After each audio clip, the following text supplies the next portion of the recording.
신학자 니콜라스 베르자예프는 그 시간을 그 개념에 따라서 세 가지로 분류를 하고 있습니다. 첫 번째는 자연적 시간을 이야기를 하고 있습니다. 대자연의 변화에서 느끼는 시간이죠. 봄이 오면 봄이 지나면 또 여름이 오고, 여름이 지나면 가을이 오고, 또 가을이 지나면 겨울이 오는 것처럼 대자연의 시간이죠.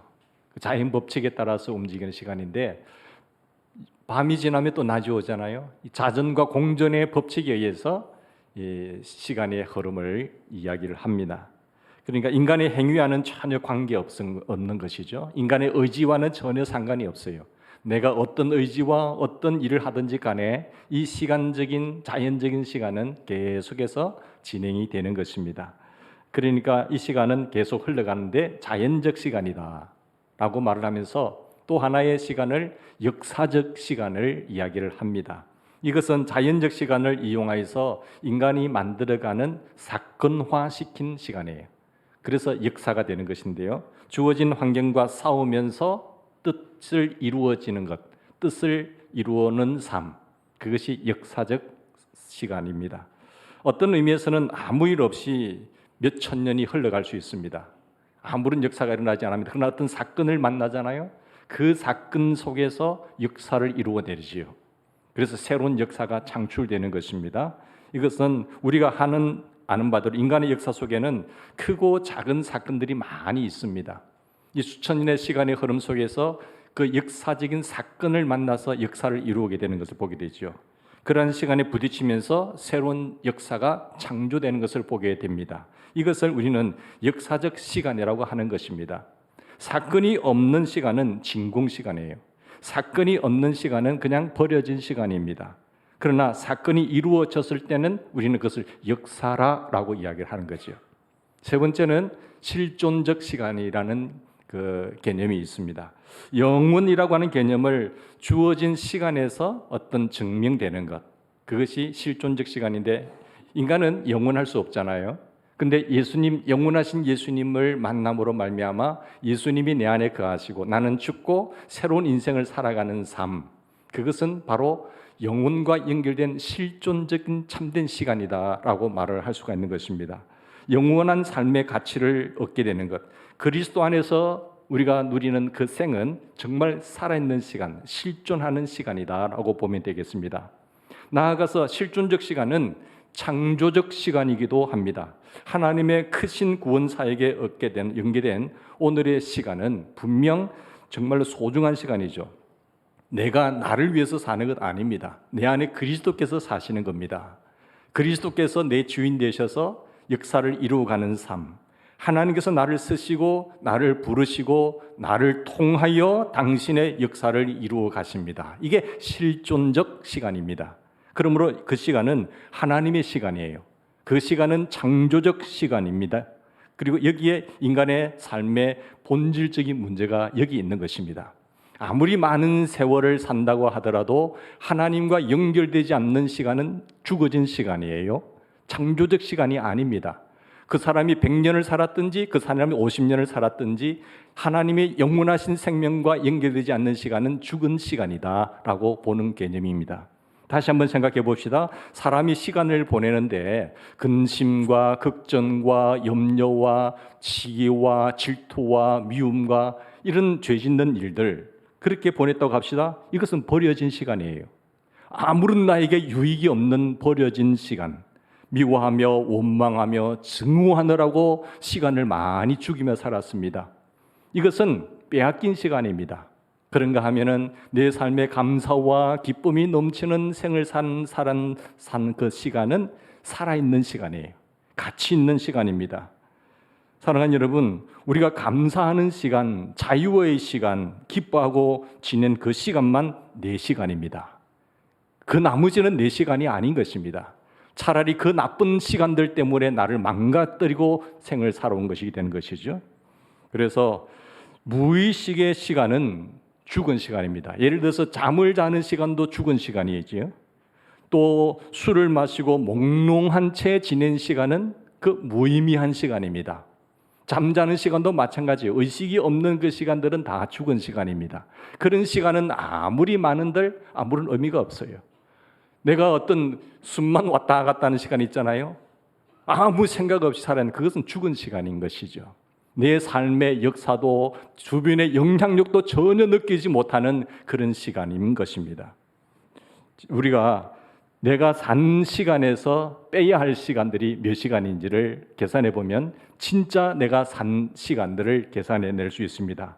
정말 내가 하나님 안에서 살아가는 삶, 이런 귀한 삶이 우리 생에 펼쳐지기를 간절히 바랍니다. 이런 맥락에서 우리는 의미의 창조를 소중하게 생각해야 됩니다. 현대인의 그 세 가지 타입이 있는데, 현대인에게 하나는 생각하고 나서 뛰는 사람이 있습니다. 깊이 생각합니다. 심지어 기도까지 합니다. 그러면서 열심히 뛰어가고 행동합니다. 또 어떤 한 부류의 사람은 열심히 행동부터 해요. 생각은 전혀 하지 않고 행동부터 하고 나중에 생각합니다. 어떤 사람은 뛰면서 생각하는 사람이 있지요. 여러분, 어느 쪽의 사람입니까? 여러분은 어느 편이십니까? 인생을 열심히 살고 나서 이제 나이 많고서 회고해 보니까 아이고 내가 왜 그렇게 살았던 거, 후회해 보면 그런 아무런 쓸데없는 시간들이죠. 비참한 사람입니다. 내가 왜 젊었을 때 그렇게 했던 거, 이제 나이 들어서 인생을 회고해 보니까 너무 죽은 시간이 많다는 거예요. 좋은 영향력을 끼치지 못한 삶에 대해서 회고하고 후회하는 그런 불쌍한 존재들이 한둘 있습니다. 비참한 사람이죠. 인간적으로 생각한다면 좀 불행하게 살았다고 생각되어지는 사람입니다. 그런가 하면은 헬런 켈러 여사를 잘 아시지 않습니까? 자, 볼 수도 없습니다. 들을 수도 없습니다. 말도 할 줄 몰라요. 근데 사람들은 말합니다. 그 겉모습만 바라보고 참 불행한 사람이다. 참 힘들겠다. 왜 저런 모습으로 살아가지? 왜 저런 장애인으로서 평생을 보내야 될까? 이렇게 사람 손가락질하고 말을 합니다마는 결코 그렇지 않습니다. 정말 이 사람은 그 몸 때문에, 그런 아픔 때문에 살아있는 생을 산 사람이었습니다. 주님과 함께하는 인생을 산 사람이었습니다. 그가 한 마지막 고백을 한번 들어볼까요? 나의 인생은 참으로 아름다웠다라고 말할 수 있는 사람. 헬런 켈러 역사가 마지막 그런 말 했거든요. 여러분의 임종시에 나는 참으로 아름다운 생을 살았습니다라고 말할 수 있습니까? 사랑하는 여러분, 우리 그런 고백을 할 수 있는 귀하신 분들 되기를 간절히 바랍니다. 여러분은 어떤 생을 지금 살아가고 있습니까? 얼마나 값진 생을, 얼마나 의미 있는 생을, 얼마나 창조적인 생을 살아가고 있는 것입니까? 자신에게 실존적으로 주어진 시간을 내가 얼마나 창조적으로 사느냐에 따라서 인간의 존재 가치가 있습니다. 그렇지 않고는 존재 가치가 없는, 말은 인간이지만 인간이 되지 않는 생을 살아가는 사람들이 우리 주변에 있습니다. 여러분, 오래 살아야 하는 것이 아닙니다. 굉장한 일을 많이 해야 하는 것도 아닌 것입니다.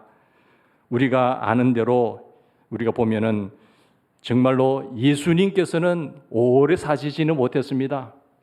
거의 100년을 산 분도 아닙니다. 겨우 33년을 사셨습니다. 그런데 귀한 일을 많이 하셨습니다. 가치 있고 의미 있는 아버지의 일을 다 마치고 가셨습니다. 어떤 분들 보면은 장례식 가서 이런 소리를 내가 들은 적이 있어요. 할 말은 아니지만 야, 참 그분 아깝다. 젊은 나이에 가는 걸 보니 참 아깝다라는 분들이 있는데 제가 농담 삼아도 그렇게 했어요. 여러분, 몇 년을 더 살아야 아깝지 않습니까? 라고 물어보지요. 여러분, 꼭 70년을 살아야 잘 살은 인생입니까? 그렇지 않습니다. 예수님은 33세를 사시고 떠나셨어요. 33세 이후를 사는 분들은 감사하게 생각합시다. 그냥 덤으로 사는 인생이잖아요. 덤으로 사는 인생, 하나님께서 나에게 더 기회를 주셔서 더 가치 있고 의미 있는 생을 생각하면서 좀 살아라고 그냥 부르기 아까우니까 시간을 더 연장해서 주는 것뿐입니다. 그럼에도 불구하고 그 귀한 세월 보내면서 그냥 밥만 채우면서 인생을 보내는 인생이라고 한다고 한다면 그 인생의 삶의 시간은 죽은 생이 되는 것입니다. 무의미한 생이 되는 것입니다. 하루를 살아도 가치 있고 의미 있고 우리 하나님이 함께 하시는 그런 생이 가장 존귀한 생이지요. 사랑하는 여러분, 오늘 나의 하루는 어떠한 하루인 것입니까? 똑같이 24시간 주어졌지만 정말로 귀하게 생을 보내는 사람이 있는가 하면은 그저 마지 못해서 죽지 못해서 생명을 연장하는 그런 사람도 있잖아요. 우리가 마지막 임종을 위해서 귀하게 하나님 앞에 설 수 있도록 꼭 기도하는 저와 여러분이 되기를 바랍니다. 왜 오래 살려고 그렇게 발부둥 치는 겁니까? 오래 살려고 발부둥 치는 이유와 목적이 무엇입니까?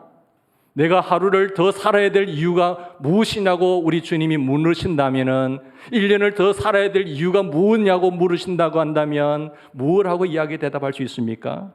우리 예수님께서는 아름답고 귀한 생을 33년으로 끝내셨다는 것을 우리는 명심하셔야 됩니다. 더불어 주신 하나님의 기회 동안 정말 하나님이 기뻐하시는 그런 아름다운 생이 되기를 간절히 축원합니다. 오늘 본문 말씀 보십시오. 짧지만요, 그 속에는 귀중한 예수님의 일과가 기록되어 있습니다. 하루하루를 어떻게 보내셨는지 말씀하고 있습니다. 예수님의 일과의 시작을 한번 보세요. 하루를 어떻게 시작하시죠? 여기 오늘 35절 말씀 보시면 새벽 아직도 밝기 전에 예수께서 일어나 한적한 곳으로 가사 거기서 기도하시더니라고 했어요. 예수님께서는 아주 일찍 일어나셨습니다. 부지런하셨습니다. 바쁘신 분이셨습니다. 그래서 일찍 일어나셨어요. 게으른 자의 시간은 시간이 아닙니다. 부지런한 자의 짧은 시간과 게으른 자의 긴 시간은 비교가 되지 않는 것입니다. 자기 자신 안에 내게 주어진 시간 안에서 얼마나 충실하게 살아가느냐가 중요한 것이에요. 똑같은 24시간이 주어지지만 그 시간을 귀하게 여기면서 내가 움직일 수 있는 판단과 의지의 능력으로 바르게 살아가는 것, 그것이 축복인 것입니다. 여러분, 잠을 자시나요? 잠을 푹 주무시기를 바랍니다. 그리고 깨어날 때는 바짝 깨어나셔야 되는 겁니다. 자는 것도 아니고 주무시는 것도 아니고 덜 자고 잠을 못 자면 깨어나지를 못해요. 몽롱한 상태에서 하루를 보내게 되거든요. 그것은 의미가 별로 없지요. 우리는 좀 더 정신을 차려야 됩니다. 좀 더 일찍 일어나야 합니다. 예수님께서는요, 새벽 오히려 미명에 아직도 밝기 전에 일찍이 일어나셨어요. 위대한 사람까지 덜먹거릴 필요도 없습니다. 성공한 사람, 무엇인가 이루었다고 하는 사람들 일찍 다 일어나셨어요.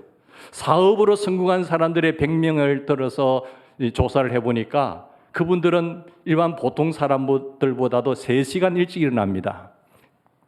정치하는 분들요, 조찬 모임 자주 가세요. 3시간 일찍 일어납니다.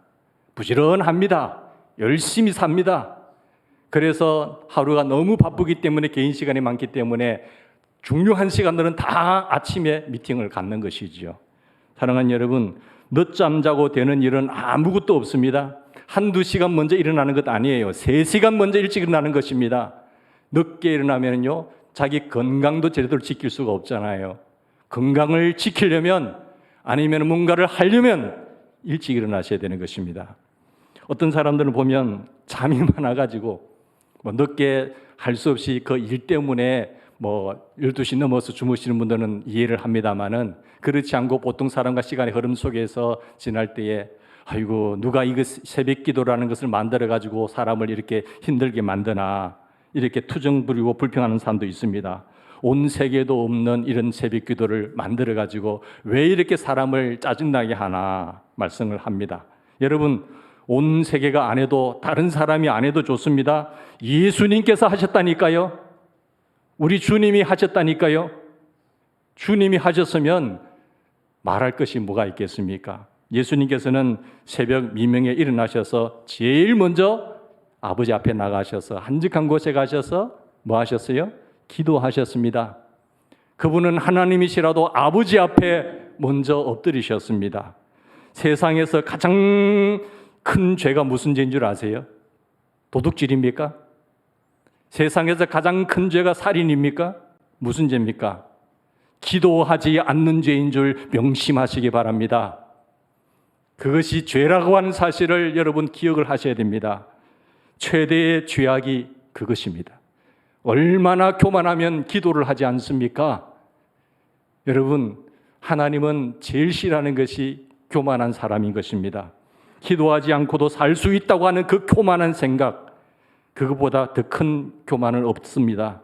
가장 무서운 죄는 하나님께 도전하는 것, 교만죄입니다. 그래서 하나님은 교만한 자는 패망의 선봉이라고 했습니다. 망하는 것의 앞잡이는 교만이라고 하셨어요. 그래서 하나님은 교만한 자를 대적하시는 것입니다. 사랑하는 여러분, 가장 무서운 죄가 교만죄인데 이것을 우리가 알아야 됩니다. 나는 기도 없이는 아무것도 못한다. 나는 연약한 존재입니다. 하나님 도와주십시오. 하나님 나의 생을 통해서, 내 몸을 통해서 하나님의 뜻을 이루어 가기를 원합니다 라고 겸손하게 엎드려 기도하면서 하루를 출발하는 것입니다. 그게 신앙인이에요. 내가 죽고 내 안에 예수님이 계신 그 사람들은 이런 겸손함이 있는 사람이에요. 여러분, 장소가 멀다고 타치하지 마세요. 교회가 머신 분들은 가까운 교회 나가십시오.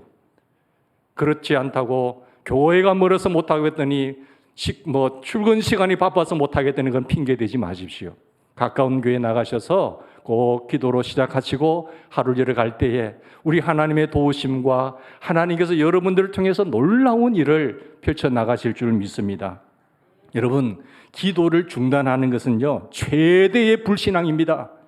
그 불신앙 가운데 최대의 불신앙은 기도 쉬는 죄예요. 다니엘은 사무엘 선지자가 이렇게 고백하잖아요. 나는 기도 쉬는 죄를 범하지 않게 해주시옵소서. 예? 정말 중요한 죄를 회개하지 않는 그 사람은 교만한 사람입니다. 끝까지 기도와 함께 살아갈 것입니다. 기도를 게을리 한다는 것은요, 바로 그 자체가 실패입니다. 오래가지 못합니다.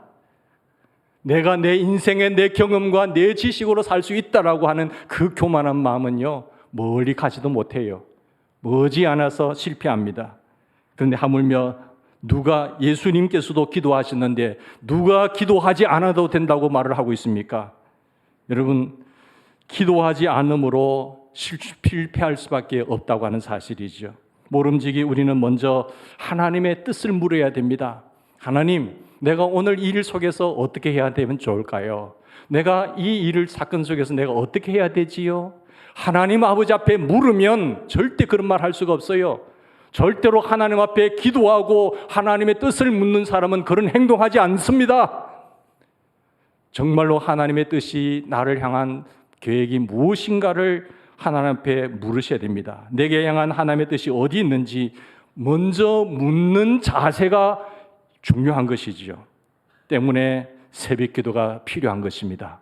이로써 새로운 능력을 얻고 그 기도 시간에 새로운 방향 설정을 하고 지혜를 얻고 생각과 뜻을 새롭게 가다듬는 시간이 하루의 첫 시간입니다. 기도하면서 하나님 아버지의 뜻을 깊이 묻는 시간이지요. 그래서 새 출발하게 됩니다. 그러기 위하여 우리는 기도하셔야 됩니다. 기도하지 않고 뭔가 일을 하려고 꿈도 꾸지 마세요. 기도하지 않는 사람은 그 포지션에서 교회를 망치는 사람이 되는 것입니다. 실수하기 좋거든요.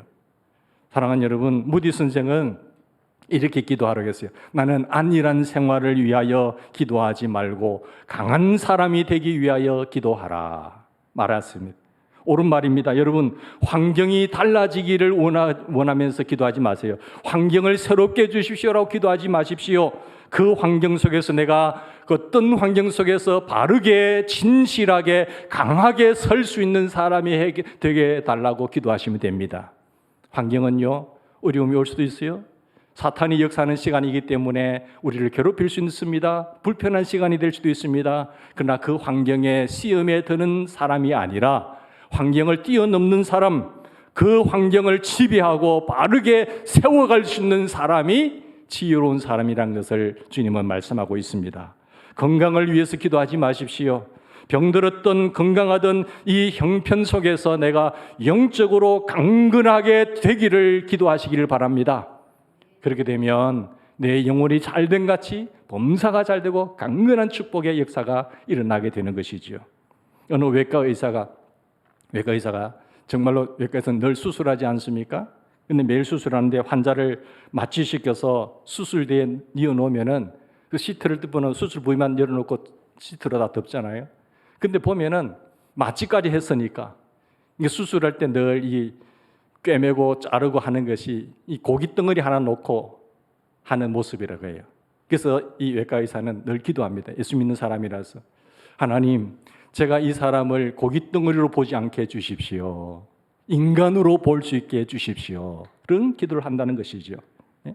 여러분, 돈을 많이 벌게 해주십시오라고 아닙니다. 내가 돈을 벌기 위해서 하루하루를 뛰겠습니다. 그러나 하나님, 저는 돈의 노예는 되지 말게 해주십시오. 이 돈 때문에 아버지의 일을 거르치지 않게 해주십시오. 그것이 목적이 되지 않게 해주세요. 하나님, 먼저 그의 나라를 구하는 인생이 되게 해주십시오. 그리하면 모든 것을 더하여 주시는 하나님의 약속을 믿고 달려가는 인생 되게 해주십시오라고 간구할 수 있기를 바랍니다. 하나님, 남는 짜투리 시간 그거 원하지 않으세요. 가장 중요한 시간, 먼저 너는 그의 나라와 그의 의를 위해서 구하는 사람이냐, 그것을 체크하는 것 아니겠습니까? 여러분, 나는 성공할 때에 교만하지 않게 해주십시오. 내가 억울한 일을 당하거나 또한 잘못했을 때에 비굴해지지 않게 해주십시오. 하나님, 일이 뜻대로 되지 않을 때에 낙심하지 않게 해주십시오라고 그런 기도를 하는 지혜로운 사람 되기를 바랍니다. 이것이 우리의 기도 제목이 되어야 됩니다. 그러한 일이 이렇게 어떻게 기도 없이 이루어질 수가 있겠습니까? 이런 모든 하나님의 선하신 역사가 어떻게 기도 없이 하나님의 뜻을 묻지 않고 일이 이루어질 수가 있겠습니까? 물리학자 뉴턴이라는 분은요, 이런 말을 했어요. 나는 망원경을 통해서 몇천 마일 킬로미터 밖에 있는 것도 본다 하겠어요. 망원경이라는 도구를 통해서 몇천 킬로 밖에 있는 것도 본다. 예? 조용히 무릎 꿇고 기도하는 시간은 보다 멀리 있는 하나님의 나라를 뚜렷하게 볼 수 있는 시간입니다. 하나님의 나라가 무엇인지, 하나님의 뜻이 무엇인지 이 기도라고 하는 것을 통하여 우리는 멀리 있는 것을 보게 된다는 것이죠. 그렇습니다. 우리는 기도를 통해서 복잡한 세상을 넘어 하나님의 나라를 관조할 수 있습니다. 하나님의 나라를 보는 사람은 그의 행동과 말과 자세가 똑바르게 나갈 수밖에 없다는 사실이지요. 우리는 기도를 통해서 또한 하나님의 나라를 볼 뿐만 아니라 내 모습을 봅니다. 기도를 통해서 미래의 내 모습을 보게 됩니다. 10년 후에 내 모습을 바라보게 됩니다. 그리스도 안에 감추인 내 운명의 종말을 바로 볼 수 있게 되는 것입니다. 이것을 보지 않고 어떻게 오늘을 살 것입니까? 내 미래의 내 모습을 관조하지 않고 어떻게 오늘 하루를 함부로 살 수가 있겠습니까? 어떻게 나를 통해서 하나님의 뜻이 이 땅에 이루어질 수가 있겠습니까? 이것을 보지 않고 내가 뭐가 됐느니 안 됐느니 합니다. 그것이 문제가 되는 것이지요. 우리는 그래서 늘 기도해야 됩니다. 존 웨슬리는 말합니다. 천국은 무릎으로 기어 올라가는 것이다 라고 말을 했습니다. 오늘 본문 말씀 보십시다. 예수님께서는 새벽 아직도 밝기 전에 일어나셔서 한적한 곳으로 가셔서 기도하셨습니다. 예수님께서는 새벽부터 무척이나 바쁘셨어요. 병자도 많았고요, 할 일도 많으셨습니다. 몹시 바쁘게 일하셨습니다. 많은 사람들에게 시달리셨습니다. 그리고 그렇다고 해서 피하거나 그들을 물리치지는 않았습니다. 그들을 다 불쌍히 여기셨습니다. 성경을 보시면은 귀신 들린 사람도 쫓아냈잖아요. 그래서 예수님의 일과 중에 그러나 하나님의 나라를 늘 의식하셨습니다. 오늘도 하나님의 나라가 어떻게 이루어질 것인가, 그것을 위해서 기도하고 애쓰신 것을 볼 수가 있지요. 예수님께서는 하나님의 나라를 이 땅에 이루시기 위해서 바쁘셨습니다. 다른 목적은 없습니다. 오직 나를 통해서 하나님께서 나를 이 땅에 보내신 그 뜻을 이루기 위하여 하나님의 통치와 하나님의 다스림을 위해서 그분은 열심히 일하셨습니다. 그리고 바쁘게 일하셨죠. 항상 그리고 기도하셨어요. 때로는 산으로 가서 기도하셨고, 때로는 성전에서 기도하셨고, 때로는 밤새워 기도하셨습니다.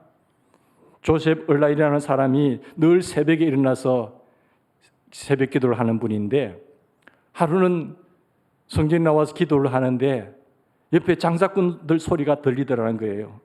그래서 상인들의 떠도는 소리에 놀라서 깨달았는데 뭔가 하면 이것은 수치다. 나의 주님이 어떻게 저들의 주님보다 덜 대접을 받을 수 있단 말인가 하면서 안타까워했다고 합니다. 돈 벌기 위하여 새벽부터 애쓰는 것보다도 내가 주님을 섬기는 것이 어떻게 뒤질 수는 없다고 안타까워했다는 것이죠. 얼마나 귀한 모습입니까? 새벽에 세상 사람들도 돈 벌기 위해서 열심히 분주하게 뛰는 것을 보지 않습니까? 건강 챙기기 위해서 아침부터 산행을 하고 조깅을 하는 사람을 보지 않습니까? 그런데 어떻게 내가 하나님을 믿는다는 사람이 저들보다 못할 수 있다는 말인가 하면서 안타까워하는 심령이 우리에게도 있었으면 좋겠습니다. 예수님께서는요, 기도하시고 하나님의 나라를 전파하셨습니다. 예수님께서는 병자를 고치시되 그 일에 빠져들지는 않았습니다. 배고픈 사람을 먹이시고 저들 위해서 수고하시되 그 일에 빠져드시지는 않았습니다. 예수님께서는 그 일을 위하여 오신 것이 아니기 때문이죠. 열심히 기도하셨습니다. 예수님은 열심히 하나님의 나라를 전파하셨습니다. 오늘 본문에 보시면 예수님께서는 우리가 다른 가까운 마을들로 가자 거기서도 전도하리니 내가 이를 위하여 왔노라라고 말씀하고 있습니다. 전도하는 일이 예수님의 주 목적이었습니다. 여러분, 하루를 살아가는 주 목적이 무엇인가요? 이런 돈을 통해서 내 건강을 위해서 하나님의 나라를 이 땅에 세우기 위해서 얼마나 목적과 목표를 바르게 세우고 있으십니까? 사랑하는 여러분, 오늘도 내가 태신자를 품고 하나님 이 생명 살려달라고 기도하고 계시는지요? 아니면 아예 그런 생각과는 전혀 상관없이 내 하루 살 길을 먹기 위해서 분주하며 달리고 계시는지요? 예수님께서는 사람들을 사랑하셨기 때문에 배척하거나 괴로워하지도 않으셨습니다. 그 와중에서도 하나님의 나라를 부지런히 전파하셨습니다. 기도하시고 일하시는 것이 주님의 하루의 일과였습니다. 예수님께서는 이 마을에서 저 마을로 다니면서 복음을 전하는 일, 하나님의 나라의 말씀을 선포하는 일, 그것이 예수님의 주된 사역이었습니다. 예수님께서는 하셔야 할 일은 다 하셨습니다. 나머지 일은 다 제자들에게 부탁하고 하나님께 맡기고 떠나셨죠. 여러분, 자녀들 키울 때도 마찬가지잖아요. 내가 할 일은 자녀에게 하고 그 다음 자녀들에게 맡겨야 돼요. 네가 이제 알아서 하라고. 우리도 마땅히 내가 해야 할 일은 내가 하고 나머지는 하나님께 맡기고 나머지는 나머지 사람들에게 맡겨야 되는 것입니다. 특별히 마태복음 20장 28절에 보면 예수님께서는 목적과 일치하는 삶을 사셨습니다. 내가 온 것은 섬김을 받으려 함이 아니라 도리어 섬기려 하러 많은 사람의 대속물로 주기 위해서 왔다라고 말씀하셨잖아요. 목적과 일치하는 삶입니다. 그분은 주시기 위해서 왔습니다. 그분은 섬기기 위해서 오셨습니다. 그분은 하나님의 뜻을 이루기 위해서 이 땅에 오셨습니다. 그리고 짧은 인생이지만 그 뜻대로 하루하루를 살기 위해서 열심히 빗나간 생이 아니라 바르게 살기 위하여 기도하셨고 아버지를 늘 대면하셨습니다. 그리고 그 일에 충실하셨습니다. 그리고 세상을 떠나시면서 다 이루었다라고 말하셨습니다. 그것이 성공하는 생이에요. 여러분 생각해 보십시오. 교회 봉사도 하고 가정 봉사도 하고 몇 년 동안 수고를 잘하다가도 마지막에 가서는 삐끗해서 섭섭하느니 뭐 어쩌다느니 합니다. 섬기기로 시작했으면 끝까지 섬기고 말아야지요. 주기로 했으면은 끝까지 주기로 끝나야 되는 것입니다. 뭐 요거 받으려고 계산해 가지고 뭐 한다는 것, 그것은 다 가짜인 것이지요. 조금이라도 무엇을 받으려고 하면 안 됩니다. 예수님께서는 목적에 일치하는 그런 분명한 생을 사신 것을 보게 됩니다. 목적과 일치한 생만이 진정한 생이고 그것이 값진 생이라는 사실을 우리가 기억합시다. 나머지 생은 버려진 생입니다. 잘라 버려야 할 생인 것입니다. 하나님 앞에 설 때에 각 사람이 일한 대로 내가 갚으리라고 말씀하신 바처럼 하나님의 나라를 위해서 내가 1년을 더 하나님이 연장시켜 주셔서 산다고 하더라도 정말로 하루하루의 일과의 삶이 예수 그리스도의 목적에 부합되는 그런 생을 사시다가 눈을 감는 우리 귀한 생이 되기를 주의 이름으로 축원합니다. 같이 기도하십시다. 하나님 아버지,